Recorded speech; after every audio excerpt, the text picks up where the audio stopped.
Back to Bobblehead Homestead. My name is Jeff. I got some measurements to do today. It is 53 feet from that pole to the well house. So I'm adding another 6 feet, and that takes you to on each side, because it has to go from the ground up. So from 53 to 65. And then, you know, better safe than sorry, add another 5 feet to that. So at least 70 feet from the electric pole to the well house. Time for the next measurement.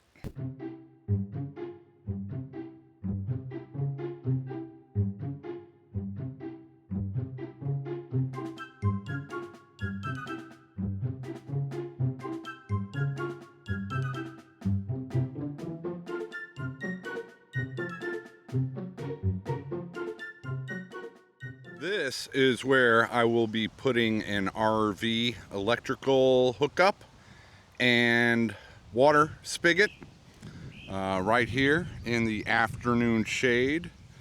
This is 75 feet from the well house.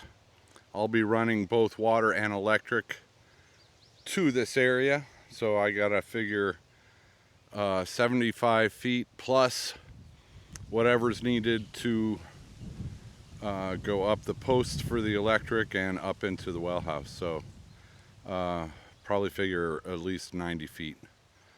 And I forgot to bring my pen and paper, so editing this video I'll write it down then. You saw there were 2 spigots, hydrants, horse heads, whatever you want to call them. There were 2 of them earlier. One's going right here with the RV hookups, and then I got 300 feet of water line to be buried. So that'll leave me, you know, good 200 plus feet. And with that 200 plus feet, I want to go in that direction with another frost-free spigot. So there's a little thing of trees, and that's the direction I'm going with the second spigot. Let's walk over there. Got the well house and my driveway and the lane over there. Here is electric pole, and yeah, so, and these concrete steps, I'm hoping my skid steer can push that thing around. I don't know if it'll lift it, but I'm hoping it can push it around, because I want to run my water right straight through here. Those might be, yeah, if I could shove them into, who knows, who knows. Yeah, I've got the big stand of trees That front one needs to be cut down, quick. It's dead. But hopefully, I should have been counting my steps.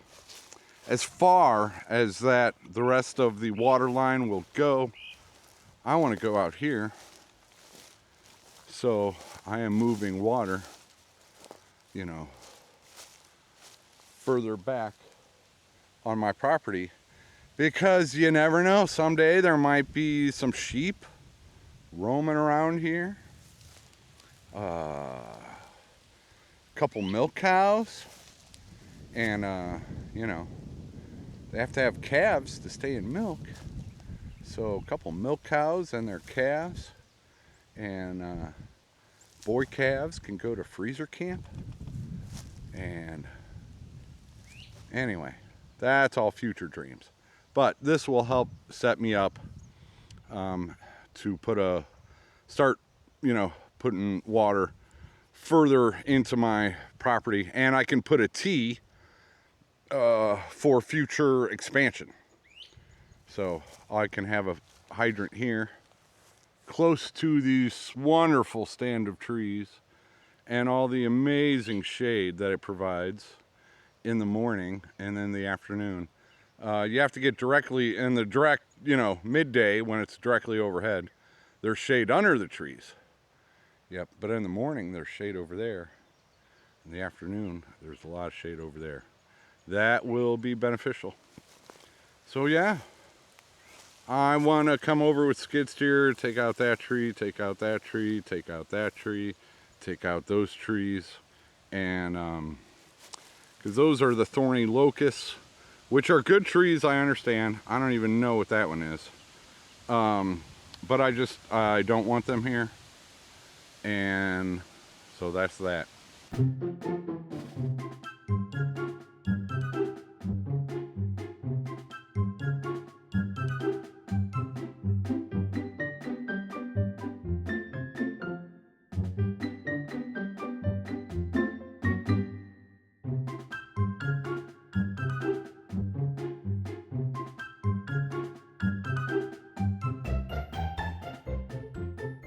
Last measurement was 75 feet from the well house to the edge of the forest, and that would be a drain line.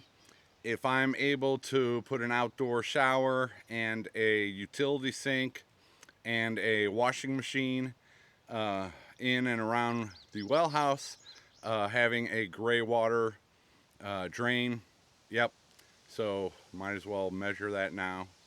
And yeah, so when is all this stuff gonna happen?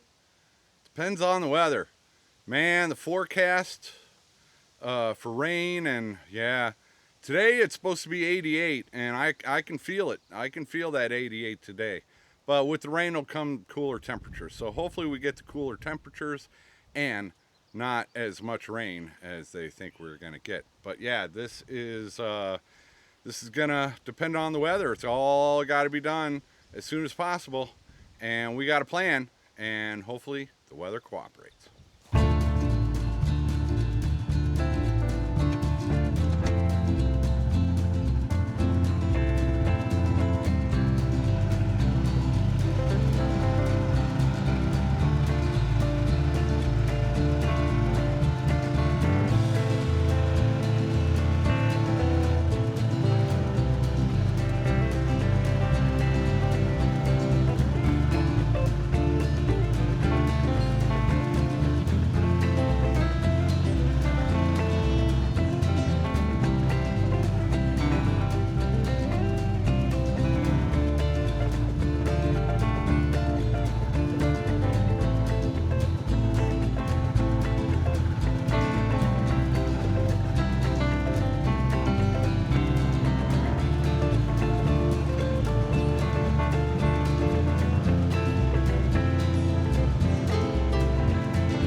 brand new tracks on my Caterpillar compact track loader, skid steer.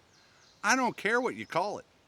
I've got 2 brand new tracks. Thank you, Wiley and Jen and Jimmy. Oh man, let's talk about it.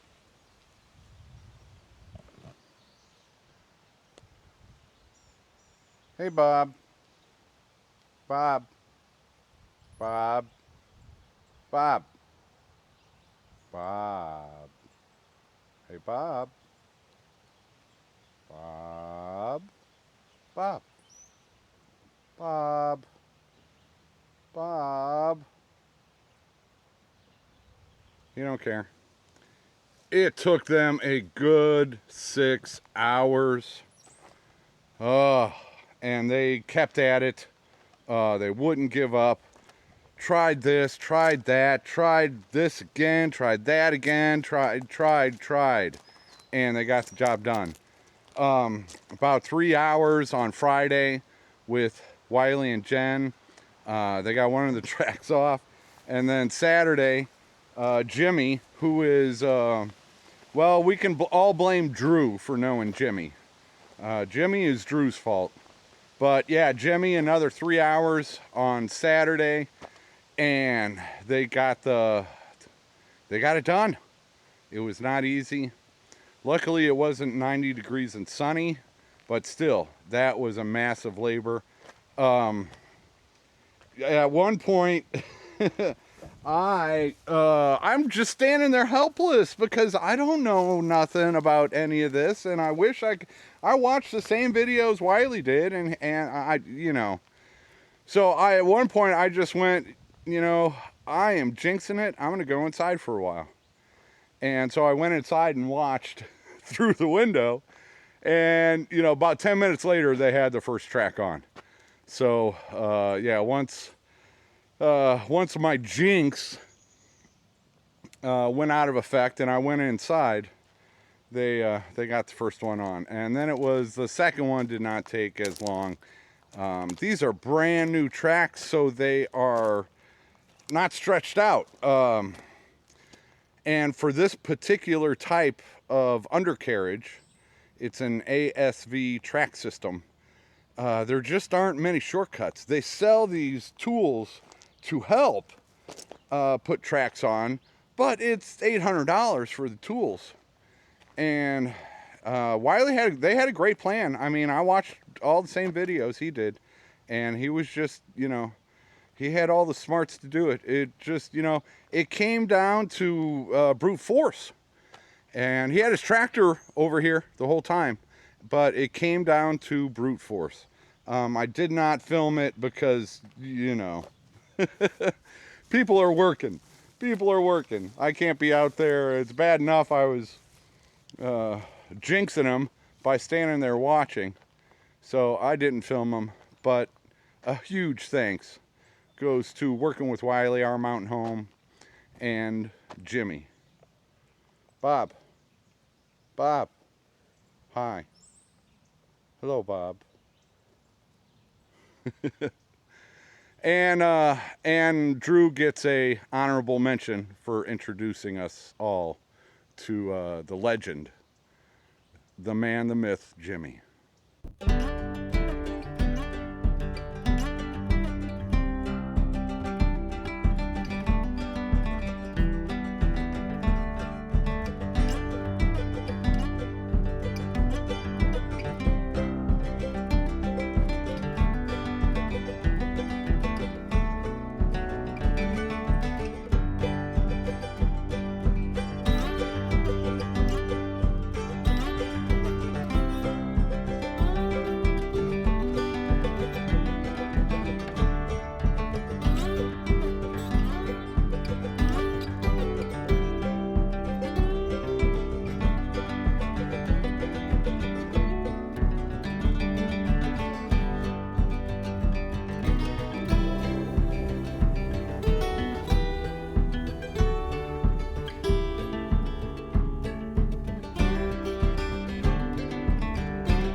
That's a bummer.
That was a little bit of fun trying out the new tracks. I had the bucket on there. The bucket was needed while changing the tracks because it lifts up. Yeah. So I had the bucket on there and I figured, you know what? We've got a chance of rain every day for the next week. Big chance tomorrow, which is Tuesday, which is probably when you'll see this. Might rain Wednesday, Thursday, Friday.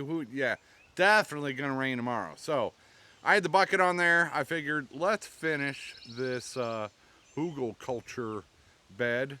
The far one back there has watermelon, zucchini, and squash. Jubilee watermelon. The Hügelkultur in the middle, I ain't touching that one, probably. And this Hügelkultur bed, went and stole a couple buckets of topsoil from the back of the property, stuck it on there, formed it out pretty good. Now it's ready for seed. What am I going to plant there? I'll let you know when I plant it, which I don't know. Should be soon because the rain is coming. You wake up from your nap, Bob? You seem still kind of groggy. You don't. Yeah, there you go. Normally you're climbing my leg, Bob. I gotta go tell these people about the other Hügelkultur garden beds, Bob. I know, buddy. Okay, Saturday, while the tracks were being put on the skid steer, I was lucky enough to have Jen and Hunter and Lily stop by. And so, the Hügelkultur bed there, the Hunter helped me take off all the tarps. There were tarps buried there, and there were tarps on that, and Hunter helped me take off all of these tarps. And then Hunter and Lily planted tons of seeds for me. So we planted all kinds of squash, pumpkins, and nasturtium flowers. I'd have to go look at the seed packets, but there was butternut squash, there was spaghetti squash, There was jack-o'-lantern pumpkins. There were small pie pumpkins. I don't even know. But we planted them in this front Hügelkultur bed and in the back one. And with all this rain coming up, you know, I'm not going to spend a lot of time and effort on it. You know, I'll come out here and weed whack once in a while. I'm not going to do anything with this middle row that did not get covered. It's sunk a lot more than the other two. I wonder if that has to do with the tarp not being on it. But, so yeah, for this year, you know, I've got bigger priorities than gardening. But, you know, might as well give it a shot. It wasn't all that much of an effort to stick some seeds, you know, like every 6 inches or so. They planted a lot of those squash and pumpkin and nasturtium seeds. And with the rains coming up, you know, they're in a race against all the weeds that are about to take over. But yeah, it'll be interesting. Might get something out of it. Well, hey, we got a little visitor. That is not Doug. I have not seen Doug since that video I got of him. This is the next door neighbor cat, Cappy. Yep, that's Cappy. And, yep. Her and Bob seem to get along pretty good, don't you? She is also one of the reasons why Doug might not be coming around anymore. So, yep, all right. We won't look at that. That is enough for today. I am worn out. Oh, man. I just, tomorrow, planning a trip to Russellville. That'll be interesting to pick up something very, very interesting. And probably do some shopping while we were in Russellville.